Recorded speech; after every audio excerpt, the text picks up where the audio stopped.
Imagine you're walking outside, sipping your morning coffee, when suddenly, bam, a tiny sewing needle from outer space slams into Earth at almost the speed of light. It's small, thin, harmless looking. But could this little thing actually destroy the planet? Okay, let's set the scene. We're talking about an ordinary metal sewing needle. Maybe it fell off some space tailor's table. Now, it's hurtling through space right toward us at nearly the speed of light. That's 300,000 kilometers per second. In other words, if you blink, it's already gone halfway to the moon. So what happens when something that tiny, that light, moves that fast? Well, let's just say it's not going to politely poke the Earth, it's going to vaporize a chunk of it. At those speeds, even a speck of dust packs enormous energy. Energy equals mass times the speed of light squared. Einstein's famous EMC2. That C2 part is huge. It means even a tiny bit of mass can unleash ridiculous power. Let's do a little math. A sewing needle weighs maybe a gram, 1/1000th of a kilogram. If it's moving at 99.9999% of the speed of light, the energy it carries is roughly the same as a few megatons of TNT. That's around the power of a nuclear bomb from a needle. So this supersonic toothpick enters our atmosphere. But it's not going to fall gracefully. The instant it touches air molecules, it's going to start slamming into them at nearly light speed. Each collision will release insane energy, heating the air to millions of degrees.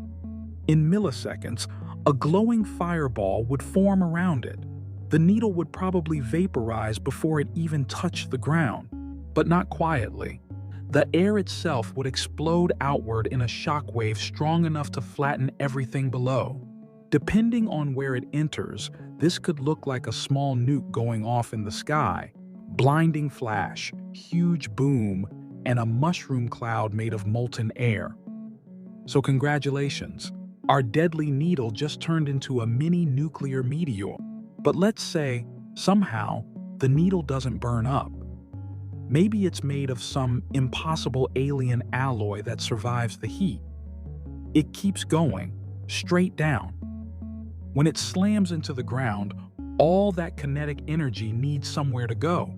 It would instantly vaporize rock, soil, and probably part of itself. The explosion would carve out a crater hundreds of meters wide, depending on its speed, and debris flying, with a tiny glowing point at the center. If it hit a city, that city would be gone. If it hit the ocean, it would boil water for kilometers around. And if it hit a tectonic plate, well, the Earth would barely notice geologically, but humans definitely would. The energy release would rival the most powerful nuclear weapons ever built from something smaller than a paperclip. Now, what if we crank it up even more? What if the needle was moving at exactly the speed of light? That's actually impossible because only light itself can do that. But imagine it's just a hair under that speed. At that point, it's no longer behaving like an object. It's more like a beam of pure destruction. When it hits Earth, it would release so much energy that the surrounding rock would instantly turn into plasma. The explosion would be so hot it could pierce through the crust and into the mantle. You might even get a shockwave that wraps around the entire planet. Would it destroy Earth completely? Not quite. The planet is too massive for that, but it would definitely scar the surface and ruin everyone's day. So, the verdict?